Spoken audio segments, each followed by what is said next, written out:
Alright, so this video is going to cover this loops practice quiz number 2. So for the first question, it says, given the following code where x equals 0, what is the resulting value of x after the for loop iterate or terminates? So let's open this up. Alright, so I always tell kids to make their table. So you got I, and then you got I is less than 5, and then we'll have x plus equals I. Okay, so I is 0.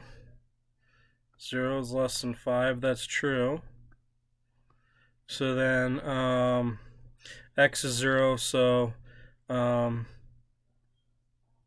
0 is equal to 0 plus 0. Then we add 1 to I becomes 1. 1 is less than 5. And so then we've got 0, which is x, plus 1, which is I. And so x becomes 1.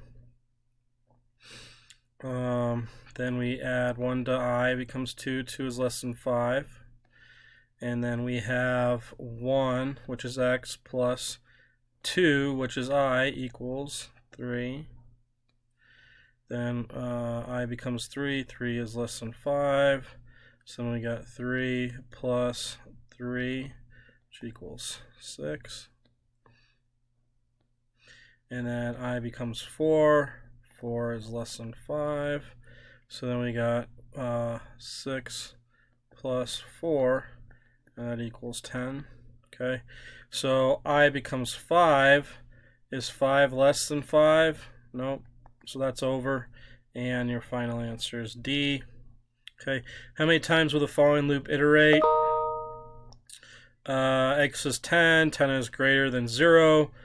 X minus minus. So we start off where how many times it's going to iterate. So it goes 10, and then it becomes 9, 8, 7, 6, 5, 4, 3, 2, 1. Because look at this, these are all greater than 0 as it iterates through, okay?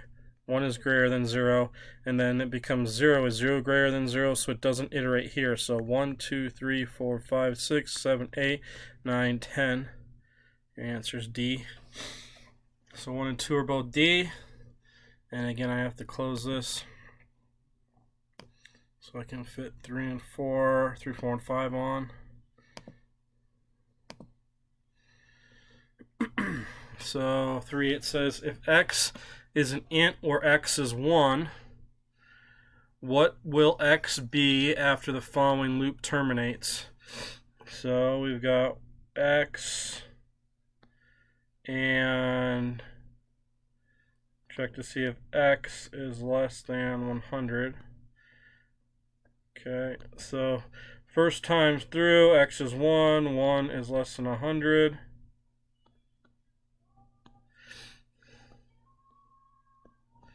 So we got x multiplied equals 2, which is basically 1 times 2 equals 2, so x is 2.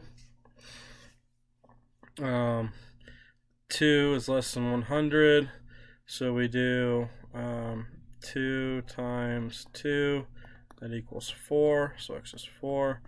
4 is less than 100, so we've got 4 times 2 equals 8.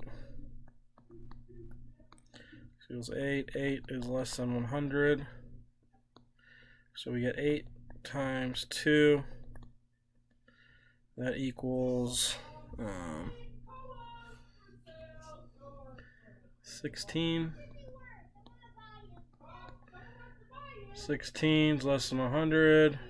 So we got 16 times 2 equals 32.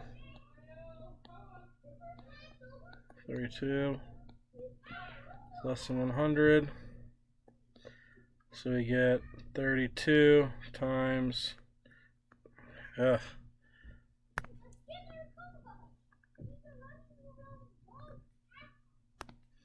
We got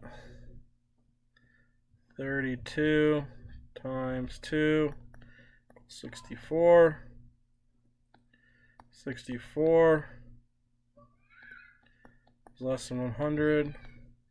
So we got 64 times 2 equals 128. Okay, so x becomes 128. And is 128 less than 100? Nope. So your final value for x is 128. Okay. 4. How many times will the following for loop be executed? So x is 10, and we're checking it, so we add 1 to it each time. So 10, 11, 12, 13, 14, 15, 16, 17, 18, 19, 20, 21. Because count is less than or equal to, it's not less than, it's less than or equal to. So 22 is not less than or equal to. So how many times is this? 1, 2, 3, 4, 6, 7, 8, 9, 10, 11, 12 times. Okay, so you got to count 10, 10, 10, 11 is less than 12, 13, 14, 15, 16, 17, 18, 19, 20, 21. So that looks weird. If you do 21 minus 10, you get 11. So a lot of people will pick D.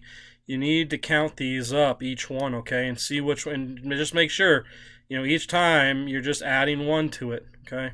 So if a loop does not contain within itself a way to terminate, it is called an infinite loop, okay.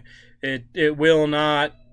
It will just keep going on and on and on and on forever. So if I had something like,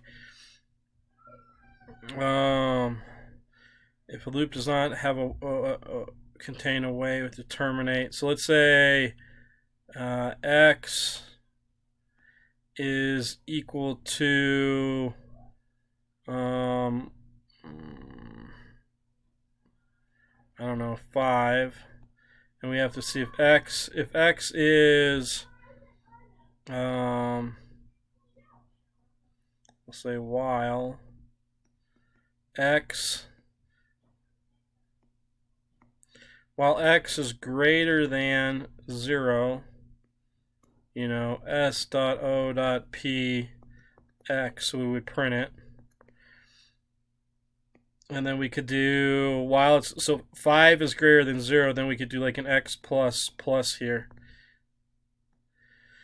And so then x would become 6. 6 is greater than 0, so x is be 6 right there. It'd print 6, and add 1 becomes 7. 7 is greater than 0. So this would just run on and on and on and on forever. It's an infinite loop. Okay. And last one. Let's see. Last couple. It says write a method. Let's see here. It says write a method called sum50 that returns, so the word returns is important, the sum of the integers from 1 to 50 inclusive. So public, and it says integers, so I'm going to say int because it's going to return the sum of them. So we're going to have to total something up. So public int sum50 that returns the sum of integers inclusive 1 to 50. So I could do, I don't know, total equals 0. And then 1 to 50 would be the for loop. For int I equals 1.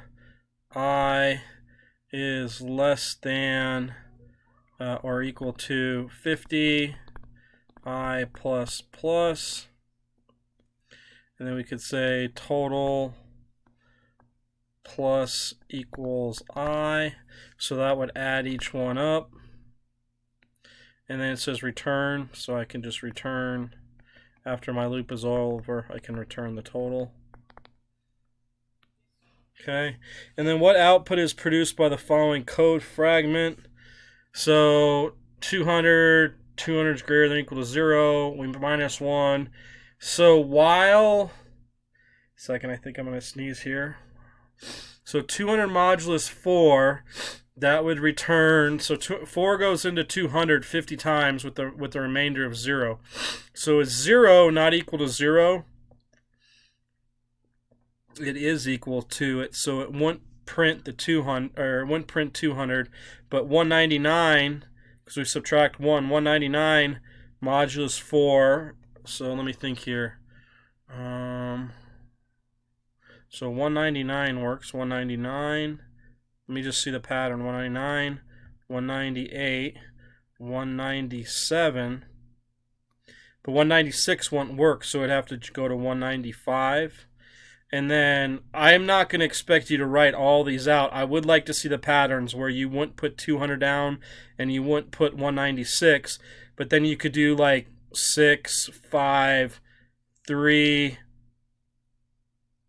2, 1, and it wouldn't do 0. So that would be like you'd put like a dot, dot, dot, and then that means just you're going, and I would have put this right under there, but that means, 195, and I would see the pattern when I'm grading this thing, so I would understand that you didn't put 200, 196, and you also didn't put,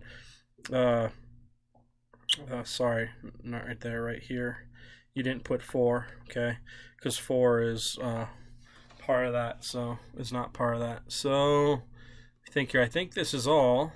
Let me see if there's, and like always, I include the answers down here, and you can go through them, and but again, you should be printing this thing out, trying it on your own, and then going back to this if you need help, okay? So this video's done.